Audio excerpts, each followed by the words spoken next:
Price floor. A price floor is a government or group-imposed price control or limit on how low a price can be charged for a product, good, commodity, or service. A price floor must be higher than the equilibrium price in order to be effective.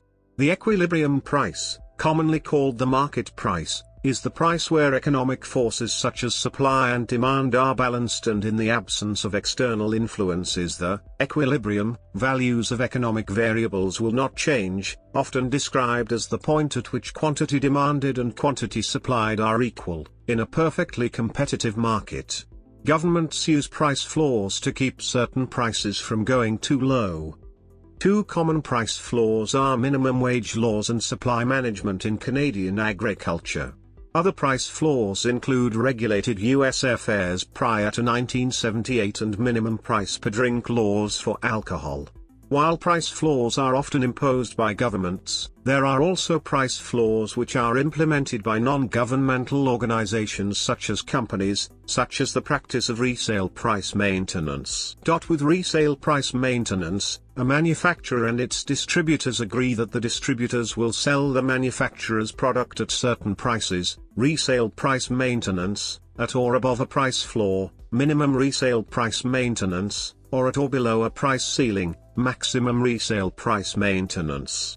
A related government or group-imposed intervention, which is also a price control, is the price ceiling. It sets the maximum price that can legally be charged for a good or service, with a common government-imposed example being rent control. Effectiveness. A price floor could be set below the free market equilibrium price. In the first graph at right, the dashed green line represents a price floor set below the free market price. In this case, the floor has no practical effect. The government has mandated a minimum price, but the market already bears and is using a higher price. By contrast, in the second graph, the dashed green line represents a price floor set above the free market price. In this case, the price floor has a measurable impact on the market. It ensures prices stay high, causing a surplus in the market. Effect on the market. A price floor set above the market equilibrium price has several side effects. Consumers find they must now pay a higher price for the same product. As a result, they reduce their purchases, switch to substitutes, for example, from butter to margarine, or drop out of the market entirely. Meanwhile, suppliers find they are guaranteed a new, higher price than they were charging before. As a result, they increase production. Taken together, these effects mean there is now an excess supply, known as a surplus, of the product in the market to maintain the price floor over the long term. The equilibrium price is determined when the quantity demanded is equal to the quantity supplied. Further, the effect of mandating a higher price transfers some of the consumer surplus to producer surplus, while creating a deadweight loss as the price moves upward from the equilibrium price. A price floor may lead to market failure if the market is not able to allocate scarce resources in an efficient manner. Minimum wage. An example of a price floor is minimum wage laws, where the government sets out the minimum hourly rate that can be paid for labor. In this case, the wage is the price of labor, and employees are the suppliers of labor and the company is the consumer of employees' labor.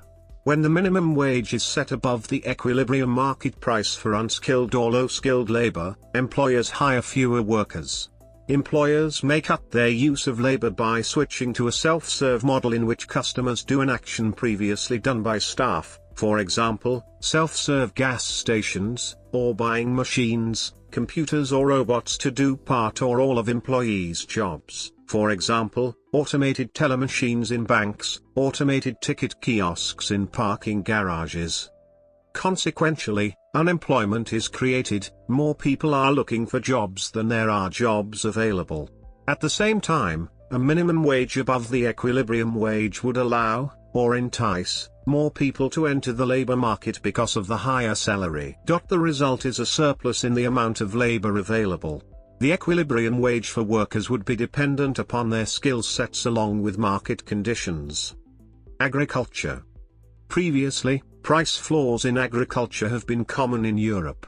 Since the 1999s, the EU has used a softer method, If the price falls below an intervention price, the EU buys enough of the product that the decrease in supply raises the price to the intervention price level. As a result of this, butter mountains of surplus products in EU warehouses have sometimes resulted. 40 to 43.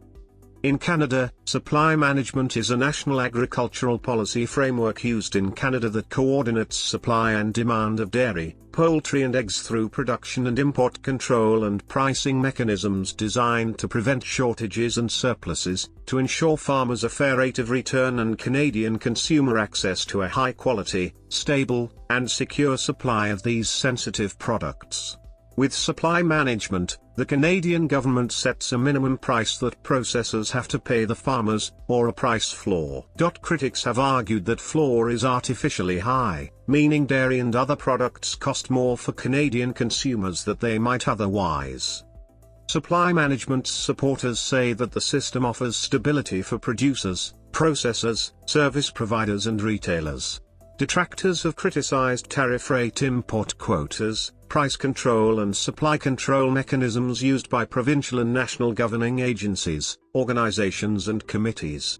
The policy has been described as regressive and protectionist and costly, with money transferred from consumers to producers through higher prices on milk, poultry and eggs, which some label as a subsidy. Canada's trade partners posit that SM limits market access. Canada's supply management system, which encompasses 5 types of products: dairy, chicken and turkey products, table eggs, and broiler hatching eggs, coordinates production and demand while controlling imports as a means of setting stable prices for both farmers and consumers. The Fraser Institute, C.D. Howe, Atlantic Institute for Market Studies, AIMS, the Montreal Economic Institute, MEI, Frontier Centre for Public Policy, and the School of Public Policy, University of Calgary are pro-economic freedom, neoliberal think tanks which have called for eliminating supply management because they say it is market distorting. Alcohol. Scotland. In Scotland, the government passed a law that sets out a price floor on alcoholic beverages. The Alcohol, Minimum Pricing, Scotland, Act 2012 is an act of the Scottish Parliament, which introduces a statutory minimum price for alcohol, initially 50p per unit, as an element in the programme to counter alcohol problems. The government introduced the act to discourage excessive drinking. As a price floor, the act is expected to increase the cost of the lowest cost alcoholic beverages, such as bargain-priced cider. The Act was passed with the support of the Scottish National Party, the Conservatives, the Liberal Democrats and the Greens. The opposition, Scottish Labour, refused to support the legislation because the Act failed to claw back an estimated £125 million windfall profit from alcohol retailers. Australia. A review in October 2017 by former Chief Justice Trevor Riley brought about huge changes to policy in the Northern Territory, Australia, where alcohol-fueled crime has long been a problem.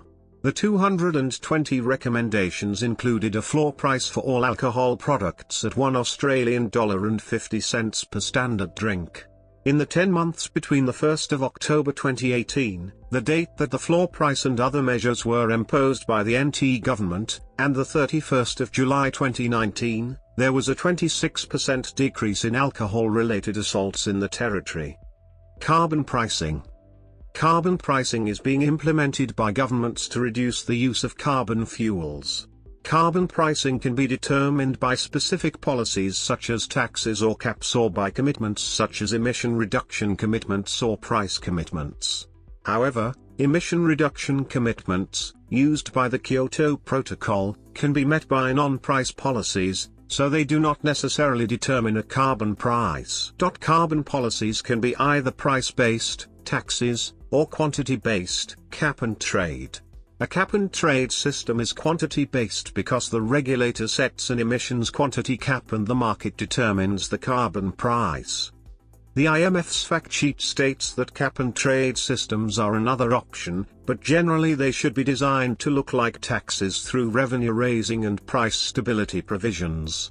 Such designs are often referred to as hybrid designs. The stability provisions referred to are typically floor and ceiling prices. A ceiling price is also known as a safety valve, which are implemented as follows. When permits are auctioned, there is a floor, reserve, price below which permits are not sold, and permits for immediate use are always made available at the ceiling price, even if sales have already reached the permit cap. To the extent the price is controlled by these limits, it is a tax. So if the floor is set equal to the ceiling, cap and trade becomes a pure carbon tax. U.S. airfare before 1978. Until the late 1970s, government-regulated price floors on airfares in the U.S. made flying absurdly expensive to the point that in 1965, more than 80% of Americans had never flown on a jet.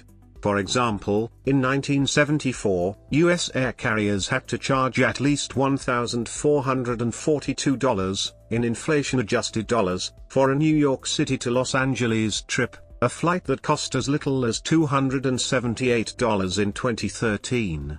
In 1978, the U.S. government deregulated airfares, on the grounds that flying is not a necessity, like food or prescription drugs, and nor was it addictive, like alcohol.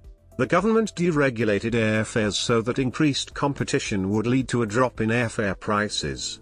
By 2011, the inflation-adjusted cost of air travel dropped by half as compared with 1978. By 2000, half of Americans were taking at least one round-trip air flight per year. Private sector. While the setting of price floors is often associated with government measures, there are also private sector-imposed price floors. Until November 2016, the National Football League, NFL, set a price floor on tickets that were sold on league websites, a practice which a 2016 court case found to be in violation of U.S. antitrust laws. The price floors were introduced when teams sought to prevent season ticket holders from selling tickets at prices below face value. In 2013, the New York Yankees and Los Angeles Angels of Anaheim declined to participate in Major League Baseball ticket sales through StubHub because this online ticket resale website did not allow teams to put a price floor in place.